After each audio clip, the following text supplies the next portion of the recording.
Hey guys, welcome back. In today's video, we are talking about the 10 million new AMC shares, how shorts are losing, AMC's real value, and many more in this video. Firstly, we're taking a look at this. Yesterday's AMC's cost to borrow and short volume at all-time low, dark pool volume unusually low, and now a sudden extreme jump of shares available to short to a stagger 10 million. What is going on? Now, the difference that is obviously from yesterday and today was that yesterday we obviously had the earnings. We realized what AMC had going on. We realized what there was, and that's what we were seeing. And you can even see this. So the AMC after hours. So this was from the 26th. So when we obviously digested the earnings information, and you can see that the dark pool was still a lot. The off exchange was at 49.85%. And so you can see how after hours, there was 0% movement, and they're obviously trying to continue holding the price of AMC. So what's the reason for why were they doing this yesterday and why there's obviously a lot more shares available today? Well, yesterday when we saw the earnings, we obviously knew how well AMC did. There are obviously areas where AMC can still improve, but when you take a look at the overall, you understand that the potential of AMC has only gotten bigger, not only because of its increase in attendance, but obviously the positive cash flow, the possibility of dividends, and of course many more as well. And shorts knew that. So what they needed to do was obviously suppress the price as much as possible to make sure that as little volume gets into AMC and to obviously see what the market sentiment is. And now that a day forward, now that everyone realized what's happening, and now they understand that more and more people are realizing AMC is extremely undervalued. And when you see a stock that is undervalued, obviously you're going to buy into it. And when they see that, and what they realize in terms of the buy volume that's about to come in terms of how that will affect the price, that's why, and that's when we're seeing all of a sudden 10 million shares available to borrow. Remember, this was coming in from 4 million and even lower than that.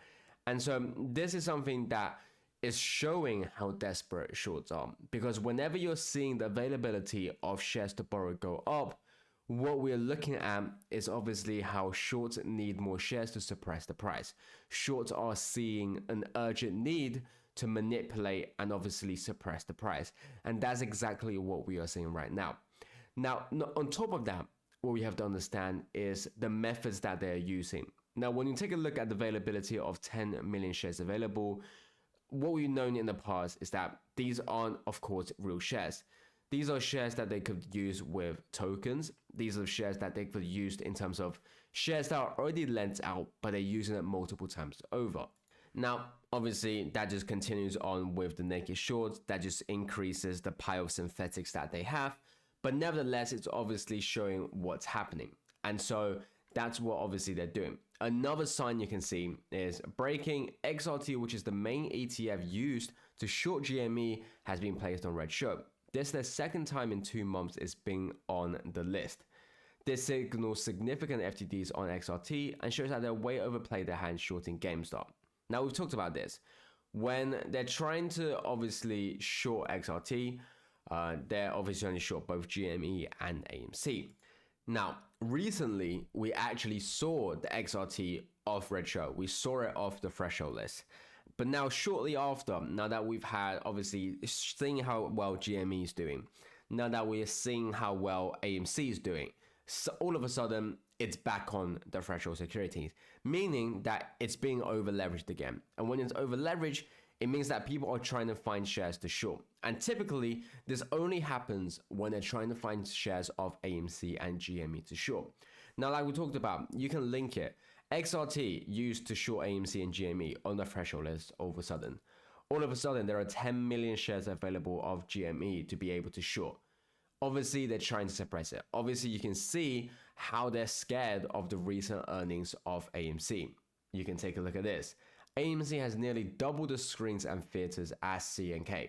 AMC has less debt per screen than CNK.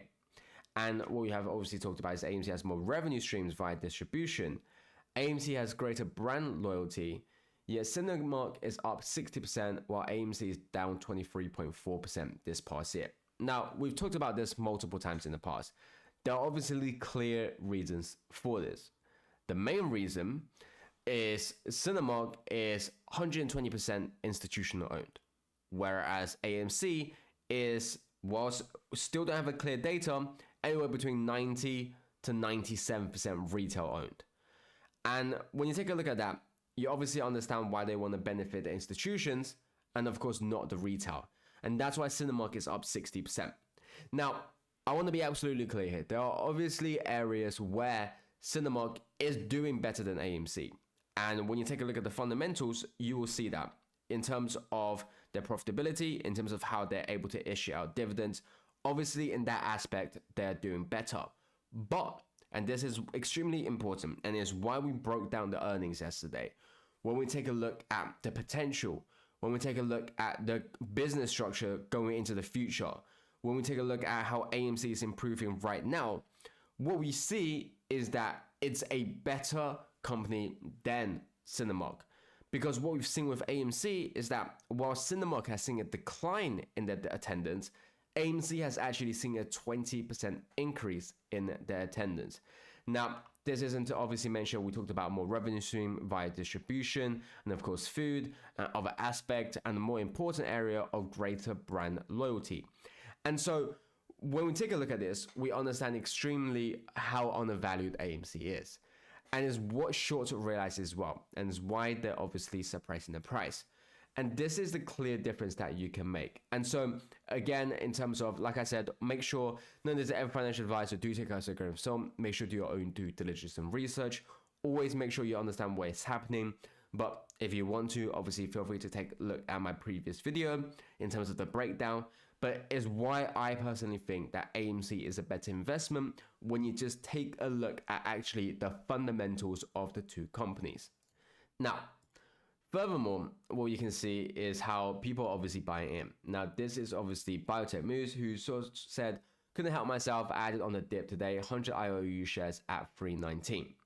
Now, he is one of the many. I've seen multiple people obviously adding. Whenever you're seeing AMC have these days, whenever you're seeing AMC go down, one thing that I always see are people buying. And another thing that I will see is obviously the FUD. But when you take a look at the ratio of people dip buying and people actually, just talking all about, AMC, about how it's a bad investment, you can see that there are more people buying than there are more people talking bad. And that itself is the good sign. Because remember, it costs people money to buy into AMC. It costs people nothing to talk bad about AMC. Yet we're still seeing more of people showing their evidence of buying AMC than we are seeing of people talking bad about AMC. And that obviously shows brand loyalty, but it also shows how people are, of course, buying in.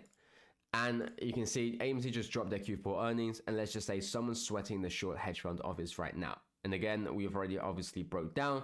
Feel free to pause the video and take a look at, what this is. Again, I don't want to waste people's time for people who watched yesterday. But essentially, you can see here some of the good things, and we broke it down further in yesterday's video. Now, let's take a look at some of the liquidity problems that's happening right now. So again, this isn't to talk about if crypto is a bad investment, but this is to talk about how in the past we've seen hedge funds using crypto as collaterals, as a way of liquidity to suppress AMC. And now what we're seeing is how in the past few days, you can see 340 million liquidated from the cryptocurrency market in the past 60 minutes. Another thing, 255 million liquidated from the crypto market in the past 60 minutes. So these are two different days. You can see 25th and of course 27th.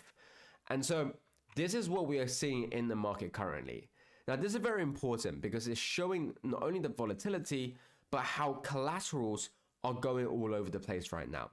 And that's what we want. If the money that are being liquidated are from these firms, from these institutions, and we're seeing how shorts are running out of money, then what we're obviously going to be looking at is a weakness in the suppression and manipulation of AMC. And that's what we do want to see. And so it's very important to keep up to date. Another thing you can see, Citigroup, the parent company Citibank, reported a net balance of 85.54 billion in securities sold, not yet purchased, for the year ended 31st of 2024. A large portion of these 85.54 billion in short positions, if not all, represents a collateral received by the bank holding company. And so this goes on again to talk about the importance of, firstly, there are so many institutions that are over leveraged. A lot of them are obviously short sellers of AMC, Citigroup being one of them. A lot of it are tied up in collaterals. And that's why I talked about when we see these collaterals fail, we're seeing these institutions fail as well.